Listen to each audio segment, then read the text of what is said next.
Sejam bem-vindos mais uma vez ao nosso canal Espiritismo em Lousas. E como prometido, vamos à primeira das nossas explanações em lousa. E será a primeira pergunta do Livro dos Espíritos. Capítulo 1, questão 1, que é Deus. Reparem, das 1019 perguntas do Livro dos Espíritos, a questão número 1, que é Deus, é a menor questão do Livro dos Espíritos. E os Espíritos são claros. Kardec faz a pergunta e aí a resposta é a seguinte: Deus é a inteligência suprema, causa primária ou causa primeira de todas as coisas. Resposta, ela foi altamente objetiva. Então vamos aqui dar uma olhada. Esse conceito de Deus, e aí nós vamos seguir a nossa lousa como eu faço para meus alunos, logo estarei com lousas um pouco maiores. Há um conceito de Deus e este conceito ele evolui à medida que o homem evolui. Em vídeos posteriores falaremos sobre a evolução humana desde a época dos protoprimatas até passar aos chamados homens da caverna, até chegarmos a nós outros aqui, há uns 10, 20 mil anos mais ou menos. Então o que acontece? Que é Deus? Isso aqui evolui. Para os povos primitivos, antes um pouco, muitos companheiros de áreas como a psicologia, a sociologia e outras dizem que Deus é um conceito que foi imposto muitas vezes aos seres humanos. Contudo, mesmo sem as ligações que haviam entre os seres humanos, este conceito já está íncito no ser, está dentro do próprio ser. Então vejamos, os povos primitivos, eles achavam que Deus eram as forças da natureza, era algo impessoal. Por isso que muitas vezes nós vemos muitos povos fazendo aquilo que nós chamamos de sacrifícios. E veremos isso em algum lugar do futuro sobre os sacrifícios humanos que eram feitos. Na realidade, os sacrifícios começam com os frutos, com aquilo que o homem tinha na terra, não é? que ele conseguia colher, principalmente nas civilizações do regadio.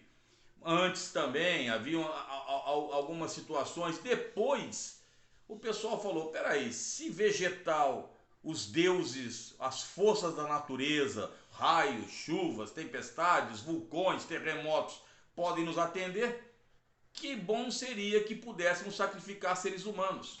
E que bom seria que se sacrificássemos aqueles que nós mais amamos, que eram os filhos, como nós temos aí, se eu não me engano, na Bíblia, quando Abraão vai tentar sacrificar o seu filho, depois, na hora, o espírito ali, que ele diz que era Deus, Jeová, nega-se a receber o sacrifício. E depois vieram as vestais, as jovens que eram virgens, que eram cuidadas para serem sacrificadas aos deuses que existiam em determinadas épocas e que serviam a determinados propósitos. Então o indivíduo ele foi partindo desse pressuposto. Então as forças da natureza. Por isso que muitas tribos ainda, muitos povos ainda acham que as forças da natureza são deuses ou o próprio Deus que está enraivecido com elas e acham que os sacrifícios, essa troca, essa permuta, não é? Que nós continuamos com a permuta com a divindade, que é algo até psicológico, né? Amenizaria a situação do Deus, né? Daquela situação da força da natureza. Lembrando antes que falemos aqui, a doutrina espírita, ela é deísta, porque ela tem a crença espírita que nós chamamos da fé raciocinada. Então, e nós veremos depois esta situação, como é que chegamos à conclusão da existência divina. A doutrina espírita é deísta, mas diferente das outras doutrinas, não é uma doutrina antropomórfica, por exemplo. Depois passamos ao politeísmo, e esse politeísmo, vários deuses que regem os fenômenos. E aí vão ser criadas mitologias, que nós temos aí, mitologia grega, mitologia nórdica, a greco-romana, a mitologia indiana.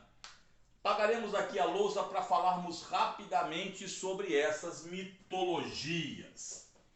Então, quando nós pegamos a mitologia, nós vimos o seguinte, que os homens criam os deuses à sua imagem e semelhança. Na realidade, o homem criou os deuses à sua imagem e semelhança, com as mesmas potencialidades e com os mesmos defeitos e limitações. Vejamos, a doutrina greco-romana. Quando eu falo greco-romana, porque veio da Grécia e depois foi também instituída em Roma. Nós temos o Deus, Pai Todo-Poderoso dos deuses, Zeus. Quando nós pegamos, por exemplo, na mitologia nórdica, nós temos o deus Wotan, Odin, um deus guerreiro. Os vikings eram guerreiros, não é? Inclusive a questão da imortalidade para eles é uma questão assim da sobrevivência da alma, só os guerreiros que iam para Valhalla ou Valhalla, como queiram falar. Depois nós temos as mitologias, por exemplo, peguemos as mitologias africanas, e é claro que nós estamos falando das que chegaram ao Brasil, porque nós sabemos que a África é um conjunto de povos, de nações com determinadas singularidades e peculiaridades, mas vejamos ao que veio ao Brasil. E nós temos aqui o Deus Supremo, Oxalá. E temos a mitologia indiana, por exemplo, onde nós tínhamos Brahma. Entretanto, e para os egípcios, nós tínhamos, não é, Osíris, o Deus Supremo. Entretanto, na mitologia indiana e na mitologia egípcia, nós tínhamos algo superior a isso. Por quê? E na mitologia africana também. A mitologia africana falava de um deus chamado Olorum, que estava acima do panteão de deuses que veio, não é, para alguns cultos afro-brasileiros e cultos afro-brasileiros, né? Depois nós temos também a doutrina indiana que falava de Brahman, com N, quando esse N significa que não havia um gênero, estava acima, era o incriado, era o absoluto, aquele que não podia se manifestar na matéria. E depois nós tínhamos também os deuses egípcios, Osíris, e nós tínhamos ali Amon, que estava acima deles, e depois veio um faraó chamado Amenhotep IV, que colocou a doutrina de Atom. Akhenaton foi o primeiro monoteísta que, segundo alguns historiadores, ele vai realmente influenciar o monoteísmo judaico, o monoteísmo hebraico. Ora, quando pegamos aqui a greco-romana, se você pegar aqui e for fazer algumas situações, veremos Zeus, veremos a deusa Hera, não é? A consorte de Zeus, veremos Friga em Odin, veremos outras deusas aqui no culto afro, como Yansan, Nanã, Baruquê, Oxum e outras deusas. Na Índia, nós temos a famosa trindade védica, a trindade védica que nós vamos falar daqui a pouco, que era Brahma, Vishnu e Shiva, a famosa trindade védica. Lembrando que a palavra Veda significa conhecimento. Não é? Em Osíris, Ísis e Horus, haviam outros deuses, como por exemplo Maat, a deusa da verdade. Então os nossos irmãos Rosa Cruzes, nossos irmãos maçons e outros irmãos de outras religiões ou filosofias religiosas conhecem a deusa Maat, a deusa da verdade. Quando o indivíduo chegava desencarnado, o coração dele era pesado, se não me falha a memória, tinha uma pluma, se pesasse mais do que a pluma ele teria sofrimento e dor.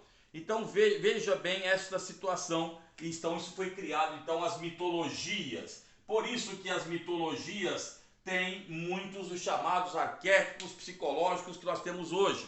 Muita gente volta à mitologia aí para tentar ver o homem odierno, o homem moderno. Então, as mitologias foram criadas com essa situação, com esse objetivo. Lembrando que em cada uma dessas religiões nós tínhamos uma classe intermediária que eram os sacerdotes, mas deles falaremos em outras situações, que eles eram aqueles mediadores entre as divindades, no caso, e também mediadores entre os homens. E aí surgiram grandes cultos religiosos, grandes templos que necessitavam de uma quantia enorme, exorbitante de dinheiro para se manterem em pé. É só pegarmos, por exemplo, o Egito Antigo, os templos de Luxor, Tebas, Io, Karnak e outros, e olharmos a história do homem, o quanto se gastou para se manter os templos. Mesmo Salomão, o mais sábio dos reis da Bíblia, segundo diz o Velho Testamento, a cobrança de impostos de Salomão para a manutenção do templo de Jerusalém era exorbitante e acabava causando à população ali, né, grandes privações. Mas vamos lá. Como nós estamos aqui não tem nada editado. Eu poderia editar, poderia parar para ficar bonitinho, mas não. Vamos aqui para mostrar aqui. E aí surge um conceito chamado as trindades. E aqui, como eu apaguei, a primeira, como eu disse, a trindade védica. A trindade védica, a palavra védica vem da palavra Vedas, que significa conhecimento. Talvez a mais conhecida de todos, onde eles dizem o seguinte, que há Brahman, o absoluto, e o absoluto na matéria ele tem uma trindade, ou seja, ele se manifesta na matéria através de Brahma, que é o princípio da criação, depois o princípio chamado Vishnu, que é o princípio da manutenção das formas, e o princípio chamado Shiva, que é o princípio da destruição.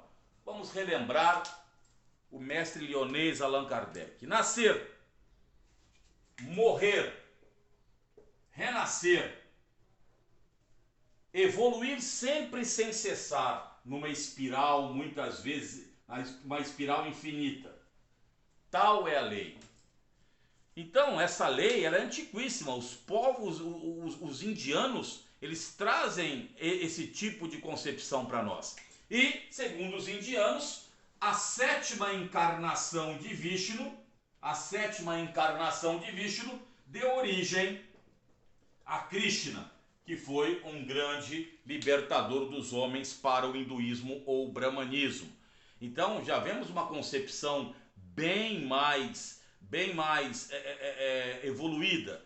Na próxima lousa que nós passarmos, nós vamos falar sobre o infinito e nós vamos falar sobre o processo de criação para os indianos, que chega, por incrível que pareça, muito mais perto do que o processo cristão de criação. O Egito a mesma coisa, né? Como eu falei para vocês, nós já tínhamos aqui Osíris, Ísis e Horus, a trindade egípcia. Lembrando que os egípcios e os indianos são os responsáveis por trazerem a nós outros o princípio da reencarnação, ou seja, nós não morremos e acabamos. A matéria retorna àquilo que é, mas o princípio espiritual subsiste. E a trindade cristã, que depois, por muitos, ela vai ser influenciada por essa trindade aqui, védica, que é o Pai, o Filho e o Espírito Santo. Tá? São a trindade que nós chamamos a trindade cristã, utilizada pela Igreja Católica, não sei se utilizada por algumas igrejas protestantes. Então já houve uma evolução das trindades aqui, já há uma evolução de pensamento do homem. O homem começa a ter uma concepção de Deus. Entretanto, vamos a isso aqui. Ainda havia o conceito politeísta, vários deuses. Entretanto, quando nós vemos o próprio Cristo, Cristo ele é duro com os fariseus. Os fariseus, iremos falar um dia sobre eles, se não me falha a memória, porque a memória já não ajuda muito, ela trai às vezes.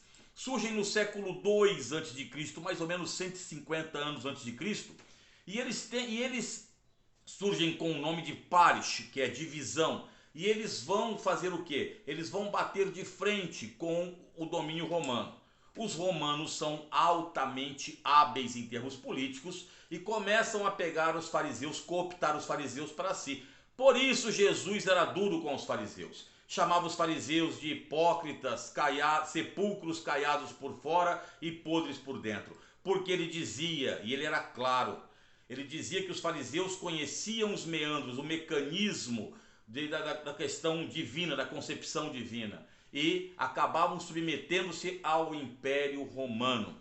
É o próprio Jesus que, certa feita, tem um diálogo com Nicodemos. Nicodemos e José de Arimateia são seguidores de Jesus, mas eram fariseus também. E quando Nicodemos pergunta sobre como voltar ao corpo da mãe, e Jesus, assustado, pergunta: mas o que? Você é um doutor da lei e não sabe dessas coisas? Ou seja, o princípio da reencarnação? Então veja que o princípio da reencarnação também era estudado pelo povo hebreu. Deixamos bem claro isso, porque isso é um princípio antiquíssimo. Mas o povo hebreu, ele vai colaborar com isto aqui, o monoteísmo, o Deus único, Yahvé, aquele que é. Eu não entrarei em méritos de falar os nomes, porque segundo os hebreus, os próprios irmãos protestantes, católicos e também os nossos irmãos muçulmanos, Deus pode ser falado com vários nomes, e aí dizem uma infinidade. Mas vamos usar o termo mais conhecido, que Yahvé, que foi traduzido na linguagem latina para Jeová, aquele que é. E aí este princípio vem com Abraão. Abraão então coloca este princípio em tela, mas era um Deus judeu, era um Deus que deveria superar todos os outros deuses, e ele será codificado com Moisés, mais ou menos no século 12 a.C. Abraão, talvez no século 18 a.C., temos obras que trazem até século 22 a.C. É difícil, né, colocarmos a data precisa. Se hoje já é difícil, imagine naquela época colocarmos precisão em datas. Mas isso aqui é o mais aceito. Então o monoteísmo veio com o povo hebreu, aquele que é. Entretanto, esse Deus criado pelo povo hebreu é um Deus antropomórfico, o famoso velho de barbas longas e um longo cajado, que não era diferente, por exemplo, dos deuses mitológicos. Então, era um Deus parcial, porque era o Deus do povo judeu, não é? E um Deus vingativo, muitas vezes, que também estava ligado a guerras. Jesus muda a concepção. Por que Jesus ele é crucificado? Porque ele questiona esta situação toda. Para Jesus, Deus é um Deus amoroso, Deus é um Deus Pai amoroso. E quando ele coloca Pai, não há aqui, se a pessoa começar a julgar pelas situações que nós temos nos dias de hoje, ficará difícil. Temos que entender que Jesus entrava num contexto histórico há 20 séculos e era o melhor que ele encontrava para mostrar ao ser humano o que era Deus, até porque os espíritos depois respondem a Allan Kardec que o homem não compreende Deus porque falta um sentido. Apesar de termos sido criados, nós fomos criados à imagem e semelhança de Deus. Isso está nas obras do Antigo Testamento. Mas que imagem e semelhança? A imagem de barro? Não. Na realidade, nós temos as potencialidades divinas. Jesus falou várias vezes sobre isso. Quando Jesus dizia, eu e o Pai somos um. Ele nunca quis dizer que ele, Deus, era único. Ele dizia o seguinte, que ele compreendia os mecanismos de criação e de justiça divina do Pai. Então, por isso ele era único. Por isso ele dizia a outra frase, meu Pai trabalha e eu também trabalho. Por isso Jesus dizia, ninguém vai ao Pai senão por mim. Ninguém atingirá a compreensão cósmica de Deus se não passar pelos processos evolutivos que eu passei nos infinitos mundos em que reencarnei, que já estão destruídos na poeira cósmica. Era isso que o Cristo nos mostrava. Então, como mostrar dois... Hoje já é incompreensível, imagina 20 séculos mais ou menos, uma concepção de um Deus que não fosse antropomórfico. Então o Cristo, ele tinha que ficar dentro daquele sistema. Entretanto, a concepção espírita a concepção espírita que é a que nós espíritas temos, esse Deus não é antropomórfico, não é um ser de barbas longas, de cajado, não. Não é uma situação individual.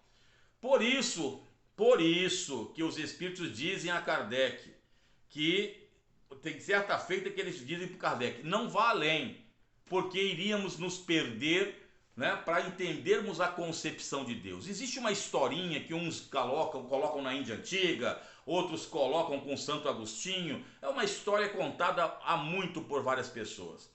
Que aí eu vou contar com Santo Agostinho, porque talvez muitos tenham ouvido assim.